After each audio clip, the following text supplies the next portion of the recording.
Back in 2007, a story broke that just completely shocked the world. A celebrated, beloved hero became a monster, literally overnight. But you know, the headlines, they only told a piece of the story. What really happened was a search for answers that would take us from the wrestling ring straight into the science lab, and it would uncover a hidden biological truth behind the absolute collapse of Chris Benoit. So picture this. It's June 25th, 2007.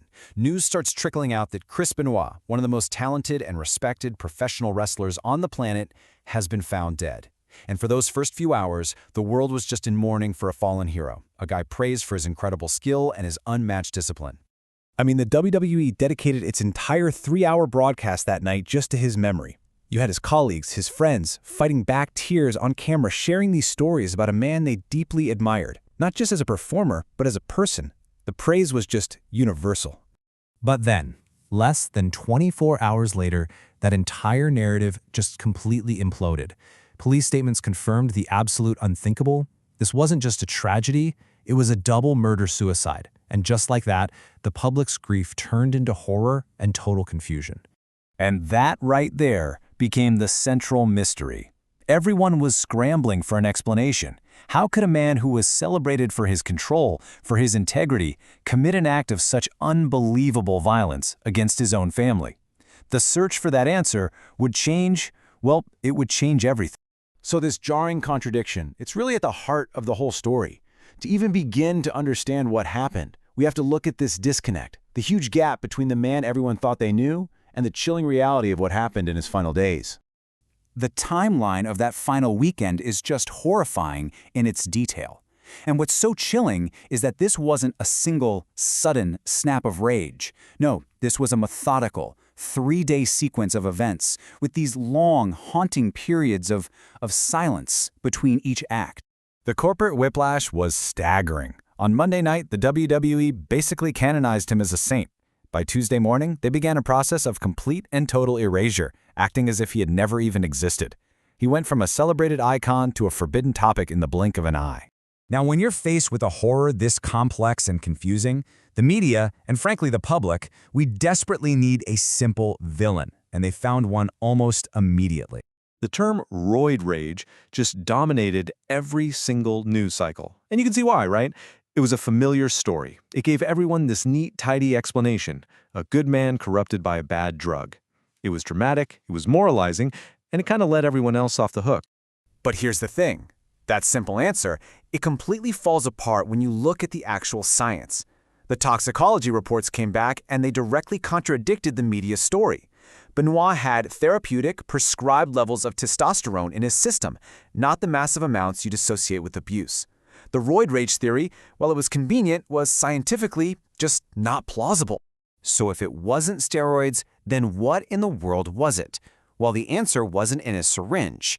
It was hidden deep inside Benoit's own brain tissue, and it's a far, far more disturbing explanation.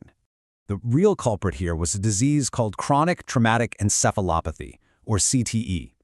Now, it's not caused by one big knockout punch, but by thousands of smaller hits over the years, which, let's be honest, is the exact reality of a pro wrestler's career. This repetitive trauma causes a toxic protein called tau to build up, and it slowly, systematically kills brain cells. And here's the really tragic part about CTE.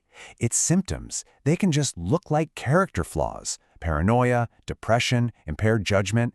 These are things we often see as personal failings, not signs of a degenerative brain disease, and that allows the condition to just fester in silence. So when neurologists analyzed his brain, they found catastrophic damage to his frontal lobes. Now you can think of the frontal lobes as the brain's CEO. They handle empathy, judgment, impulse control. In Benoit's brain, the communication lines between the CEO and the rest of the company had been completely severed. This quote from the neurosurgeon who studied the brain, it's the most shocking finding of all. It just stops you in your tracks. At 40 years old, Chris Benoit had the brain of an elderly man in the late stages of dementia. The physical structure that supported his personality, his very self, it was gone.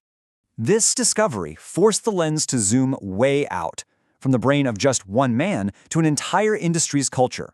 A culture which, for decades, had not only ignored, but had often rewarded self-destruction. The mantra was always, the show must go on. Wrestlers were just expected to perform through concussions, through broken bones, through chronic pain. If you complained or you took time off, that was seen as weakness. It could cost you your spot, your livelihood. It was a culture built on silence and endurance.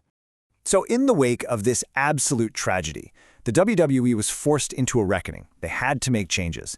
They expanded their wellness program. They banned those signature brutal chair shots to the head, and they finally implemented actual concussion protocols. These weren't just policy tweaks. This was a fundamental shift, acknowledging the real-world cost of their entertainment. Now, in all the focus on Chris Benoit, the performer, the mystery, the science, two people were almost completely erased from their own story. And it is absolutely essential that we remember them.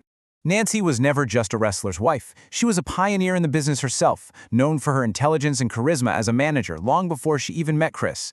And Daniel was a 7-year-old kid who loved his parents. They were not supporting characters in this tragedy.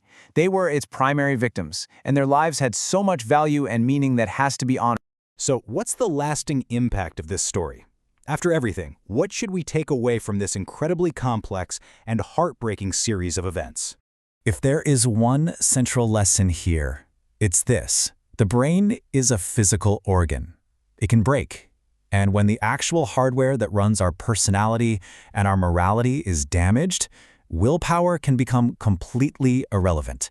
This story forces us to see behavior not just as a moral choice, but as the potential result of a biological collapse. This really shows the journey of understanding this case. We started with a simple, high-emotion label, evil. Then science introduced the concept of illness. But the real takeaway, the place we have to land, is complexity.